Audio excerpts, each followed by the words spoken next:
We adopted our little girl. The formal adoption went through early this year, but she's been placed with us for about 18 months now.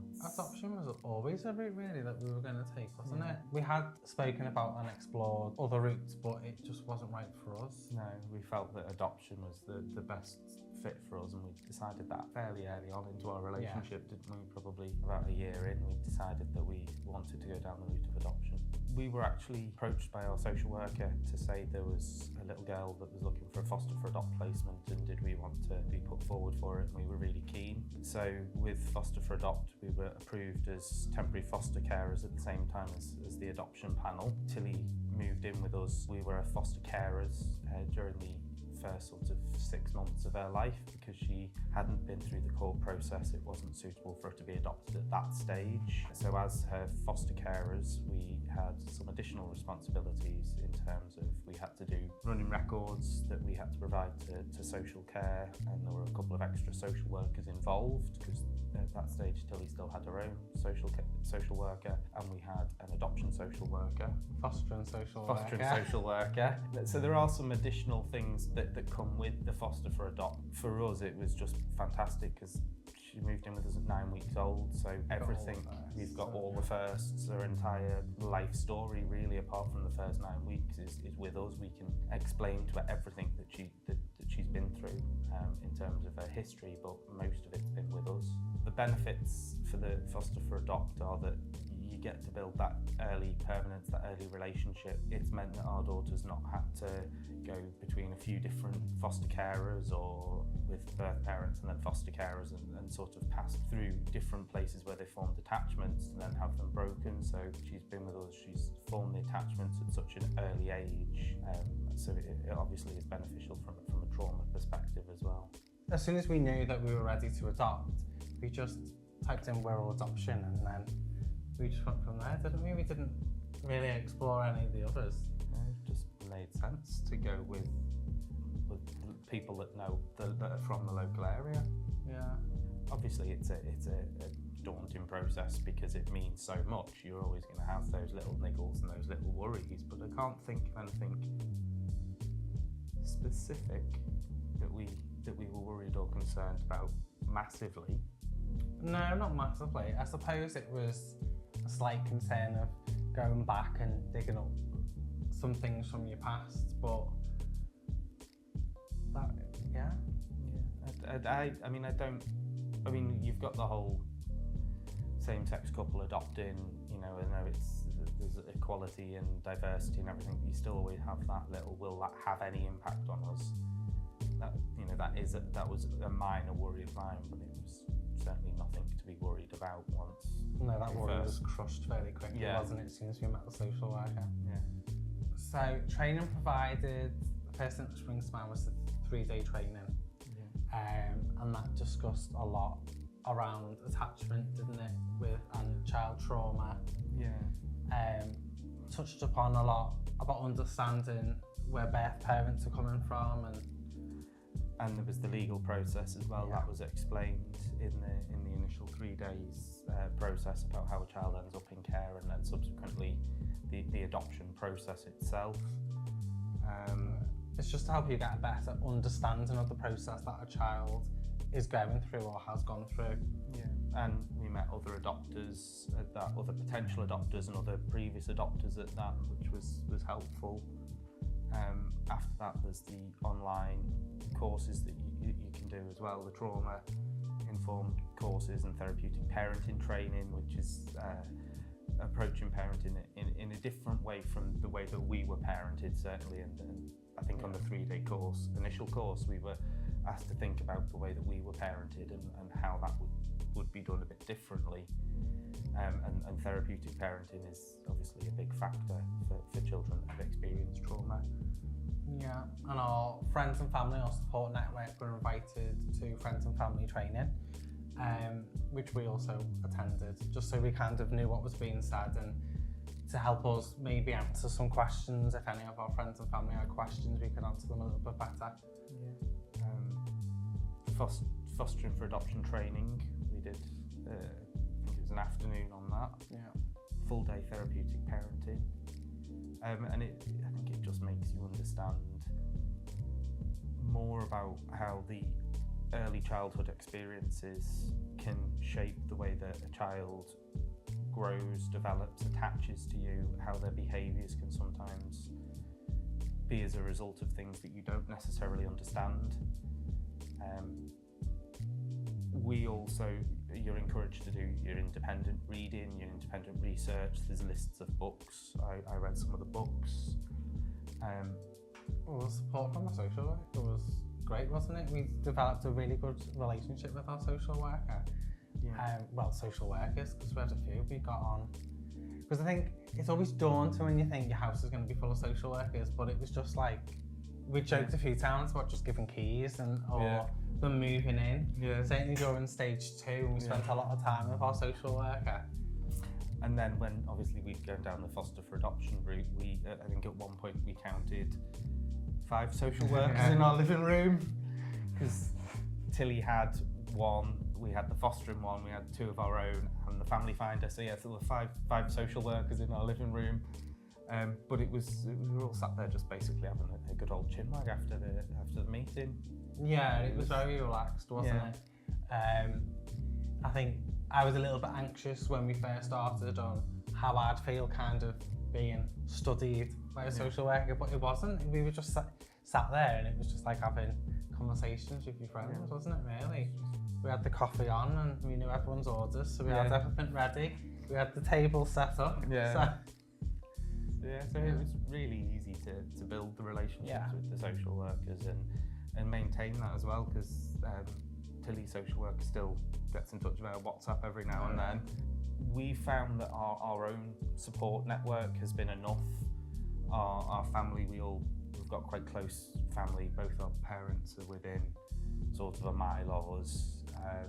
We've got siblings and... We found accounts on social media as well, didn't we, of other adopters, and we build friendships with them and discussing each other's journeys and what they did, what we could do, and we just created our own support network, really, didn't we? See, I think looking back on the process now, it seems to have gone quite quick, but it was overall, I think it was around about 2 years long. We had the 6-month break where we did the initial webinar, but then we didn't do anything for 6 months because we were getting the roof done.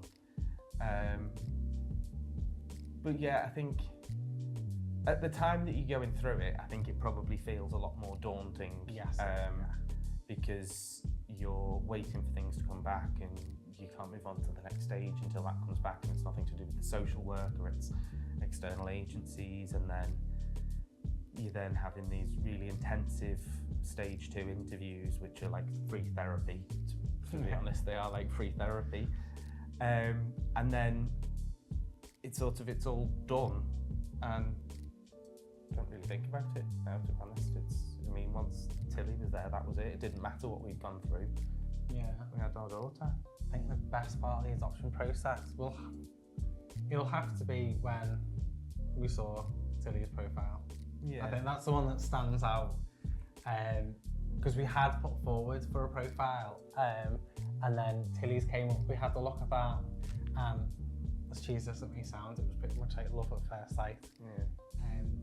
That profile just felt right, and then the excitement starts to build, and then it can't come quick enough. Obviously with doing the FFA and Tilly moving in with us for 9 weeks, the bonding experience is possibly slightly different than a child that's a little bit older, where they've already got a little bit of personality, they can say a little bit more, and so there were doubts in my mind of, is she bonding with us? Is Tilly, does she recognise us as her parents? For the first couple of weeks, because it's just very basic need. It's up, fad, change, sleep, repeat. And so I think it was more about us not knowing whether she'd bonded than it was anything else.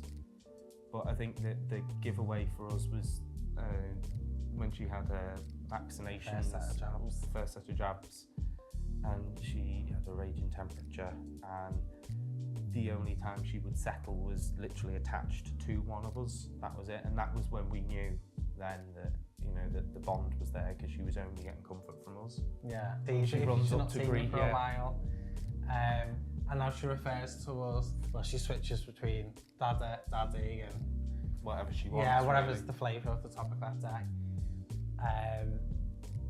But yeah, it's when she wakes up in the morning, you walk in, she starts to say morning.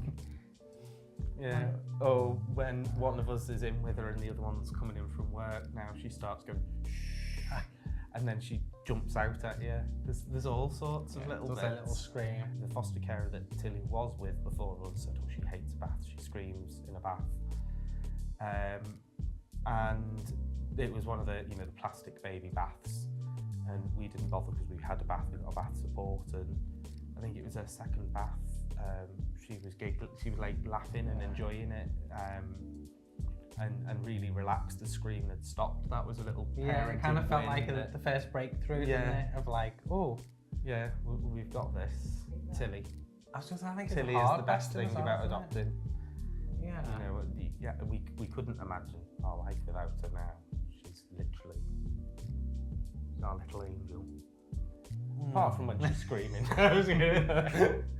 It's not all rosy, but you know, yeah. Yeah. Well, I said free therapy before. There's a sense of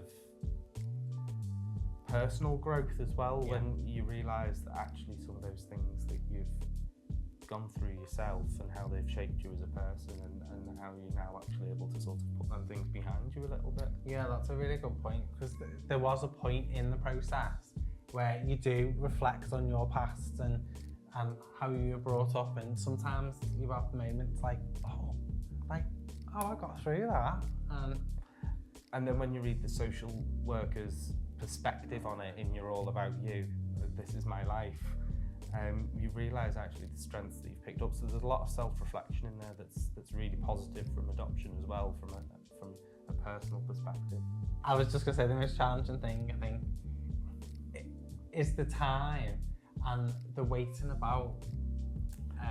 Like, we understand why it happens, but when you're kind of in that bubble, Yeah. you want kind of everything to happen so quick, and it's mad because it's like everything's just kind of slotted into place in a sense, isn't it? Yeah. Like, there's nothing that's kind of really happened where we've gone, like, that was such a big Yeah. life change.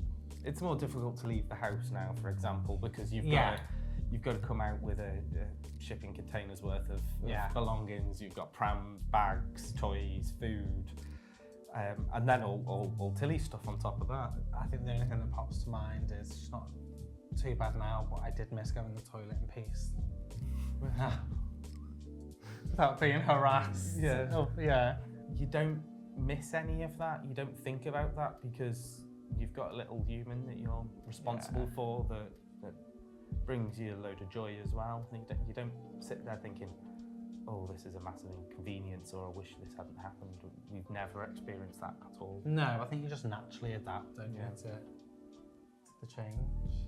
Best thing we've ever done, I think, as a couple going through the process to have Tilly. So Yeah, I think the advice I normally give is never be scared to ask questions.